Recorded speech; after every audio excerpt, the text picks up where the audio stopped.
Kwanza maso mkono.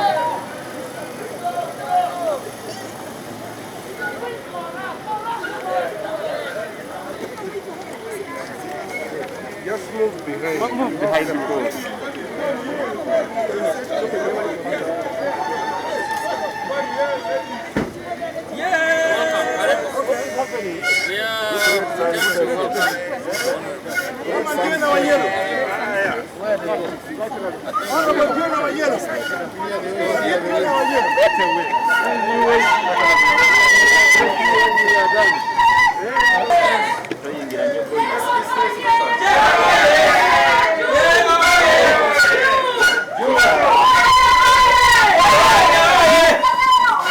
Wait until the nomination, the process of expression. All right. Yes, you are welcome. Okay, thank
What is the file for the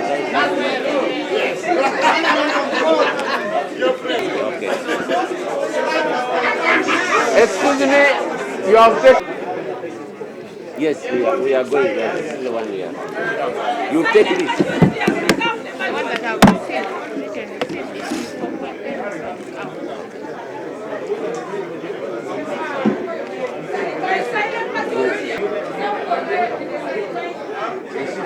You want to keep this one? Take this opportunity to congratulate you, Honorable Jacob OULANYAH, for successful expression of interest for the post of the Speaker of the Parliament of Uganda 11th Parliament. Congratulations. The rest of the process is easy.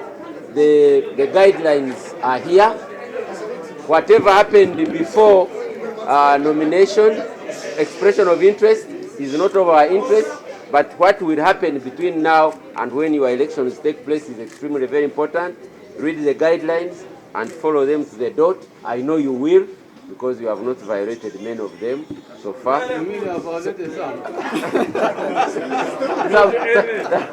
Some little consultations here and there, which I have seen on the social media, but that's okay. So let me take this opportunity to hand you over our guidelines and declare you duly successful expression of interest.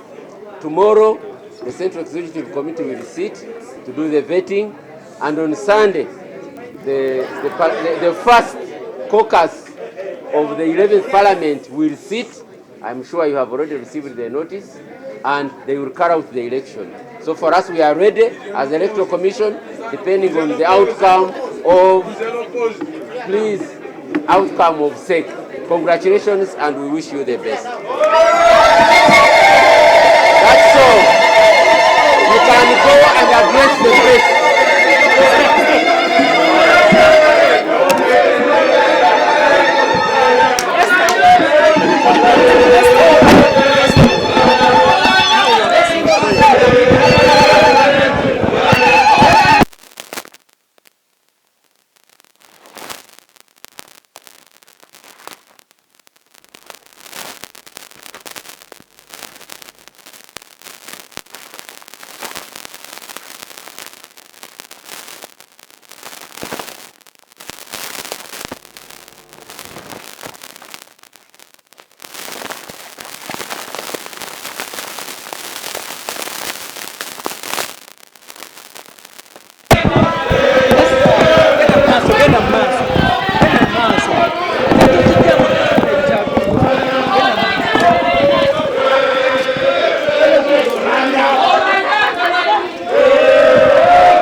This side.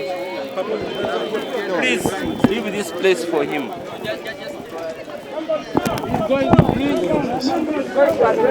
So please, let me take this opportunity to thank you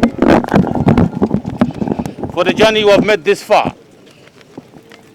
Yesterday, I swore in as a member of parliament for Omoro County. The day before, that was 19th of May, I handed over office of Deputy Speaker. I did that because under the Constitution, my term as Deputy Speaker had expired. And some of you asked questions about why I did that. My term had expired under the Constitution, Article 82(7)(d). I could not continue holding that office. I could not continue holding government property which came to my possession on account of the office I held as Deputy Speaker. So I handed them over on the 19th. So yesterday I took oath, and now I'm a member of parliament for Omoro County. There's some journeys that are ahead. We want the story of the 11th Parliament to be rewritten.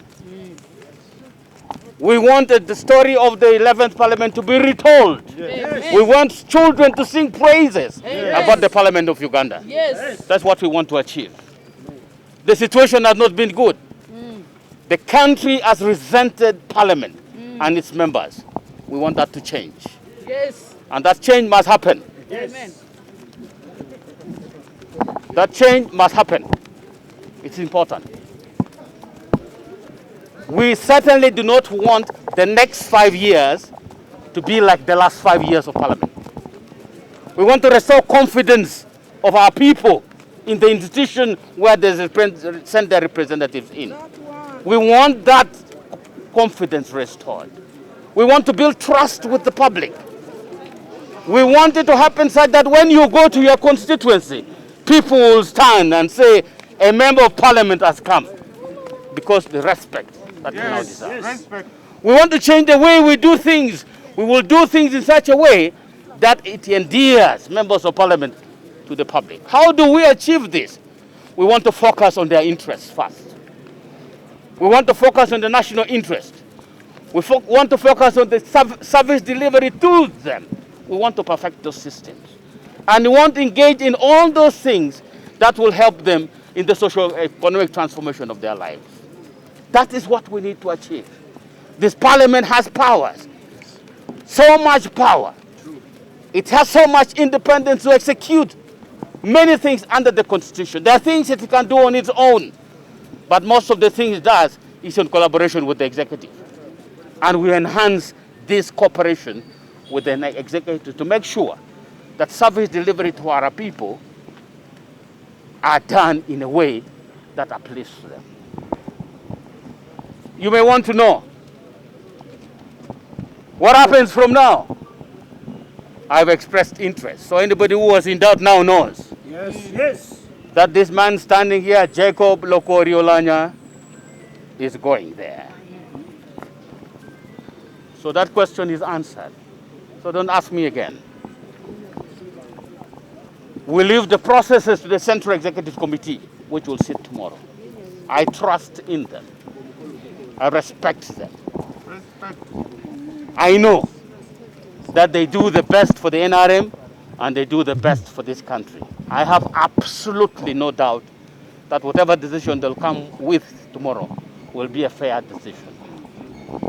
And I accord them that respect. I do not say I will do this or do this when they do this, no. The Central Executive Committee, which I'm a member of, will take that decision. They have taken decisions before, and we have respected those decisions. They will take a decision tomorrow. We should all respect whatever decisions they come with. So members of the Central Executive Committee will take those decisions tomorrow. And I'm sure their decisions will be based on what we have experienced as a country. They will not just look at papers and papers and papers. They'll look at what has happened with the Parliament over the years. And they'll do their judgment based on that. I am sure the Central Executive Committee of NRM will not rely so much on many of the things that we have been hearing on the waves, on social media. They won't. But as for me, my offer is simple. I offer to the Parliament of Uganda potential as opposed to history.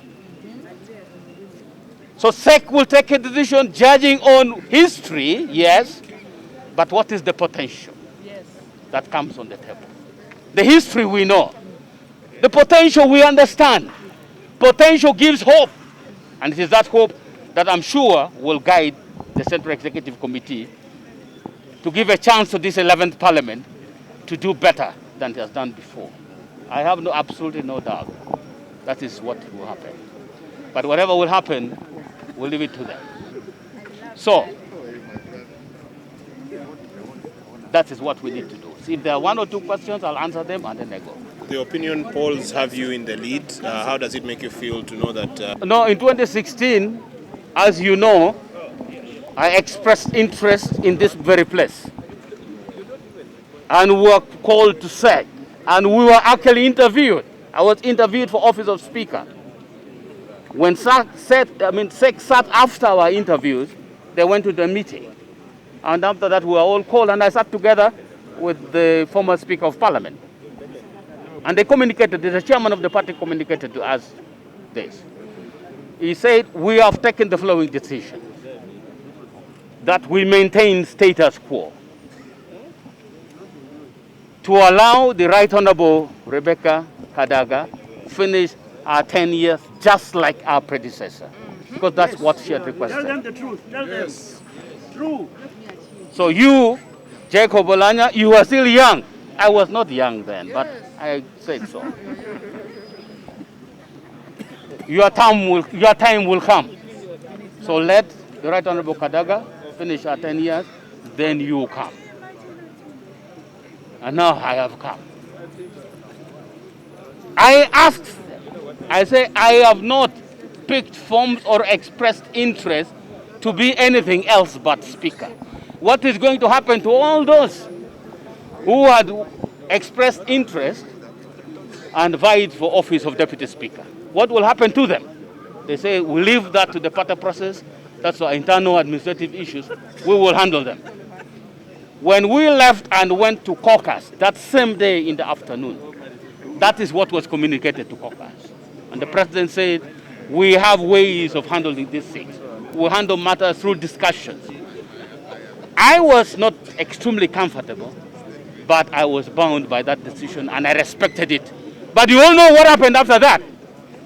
Immediately after that, the person I stood down for went round and started mobilizing for somebody else to be deputy speaker. And we all know this. But that's what happened, and that's in the past. I won by a huge majority. I got 300 votes. The person who was being supported by other people got 115 votes. So it was clear that the people who had made the decision, the caucus of the NRM and Parliament had respected the decision of the Central Executive Committee and the caucus. So that decision was made. Thank you. That's the maximum.